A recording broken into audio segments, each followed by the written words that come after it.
Bagi kalangan umat muslim yang akrab dengan dunia tasawuf, tentu nama Syekh Abul Qasim Junaid al-Baghdadi sudah tak lagi asing di telinga mereka. Bagaimana tidak, ia begitu terkenal akan kewaliannya. Sampai-sampai, setiap kali pembacaan surat Al-Fatihah sebelum melakukan amalan mujahadah para salik, selalu mengkhususkan penyebutan nama Abul Qasim Junaid al-Baghdadi, tepat setelah penyebutan nama Sultanul Aulia, Syekh Abdul Qadir al-Jilani. Lantas, bagaimanakah sejarah kewaliannya hingga ia begitu masyhur, terkenal sebagai kekasih Allah? Ternyata, ia sebenarnya merupakan seorang pegulat tangguh tak terkalahkan pada masanya. Ia juga sangat ditakuti oleh para lawannya. Hingga suatu ketika, sang raja pada masa itu mengadakan sayembara, bahwa siapa saja yang dapat mengalahkan Junaid, akan mendapatkan hadiah yang begitu banyak. Sayembara tersebut, akhirnya terdengar juga oleh seorang lelaki parubaya, di salah satu sudut kota Baghdad.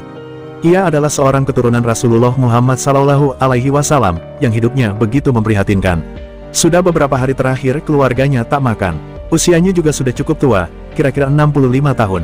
Namun, hal itu tak menciutkan nyalinya untuk mengikuti sayembara melawan Junaid. Karena ia memiliki cara tersendiri. Hari pertarungan telah tiba. Hingga saat itu, anehnya tidak ada seorang pun yang berani mendaftar melawan Junaid. Maklum, seluruh penduduk kota sudah mengerti kehebatan Junaid dalam bergulat. Berbeda dengan lelaki Zuriyah Rasul itu, ia tak gentar sama sekali. Demi keluarga yang sudah beberapa hari tak makan, ia rela mengorbankan nyawanya. Saat ia mulai beradu pandang dengan Junaid, saat melakukan penghormatan salam sebelum bertarung, ia berbisik kepada Junaid, "Wahai Junaid, aku tahu bahwa engkau adalah pegulat terhebat di kota ini. Dan aku pun yakin, bahwa aku tak akan mampu mengalahkanmu. Namun, tahukah engkau mengapa aku berani bertarung denganmu? Aku adalah cucu Rasulullah, namun keluargaku sedang tertimpa kesusahan. Sudah beberapa hari terakhir aku dan keluargaku tak mampu membeli makan. Maka dari itu, aku memohon kepadamu agar engkau bersedia berlaga kalah, hingga akhirnya hadiah sayembara itu ku dapat, dan keluargaku dapat makan." Mendengarnya, Abul Qasim begitu prihatin. Ternyata ada juga keturunan Rasulullah yang seperti itu. Akhirnya, dengan niatan memuliakan anak cucu Rasulullah, ia turuti permohonan lelaki itu. Dan benar, lelaki tersebut sukses memenangkan sayembara, dan kemudian membawa pulang hadiahnya untuk keluarga. Sedang Junaid harus menanggung malu, bahwa pegulat terhebat di kota itu telah dikalahkan, hanya dengan pukulan lelaki tua, berusia 65 tahun. Tapi hal itu tak membuat hati Junaid kecewa sedikit pun. Ia justru bersyukur sudah dapat membantu cucu Nabi. Meskipun orang-orang sekota menghujatnya, karena memang tidak tahu, dan Junaid pun merasa hal ini tidak perlu diberitahukan.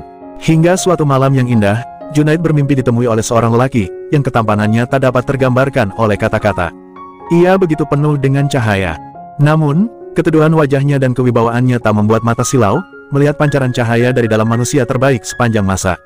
Ya, ternyata ia adalah Rasulullah Muhammad SAW. Dalam mimpinya itu, sang Rasul berkata pada Junaid, bahwa mulai malam itu, ia diangkat oleh Allah derajatnya menjadi waliullah.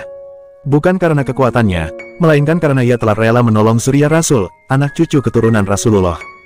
Itulah asal-muasal kewalian Imam Junaid al-Baghdadi. Semoga kisah ini bermanfaat untuk kita semua. Assalamualaikum warahmatullahi wabarakatuh.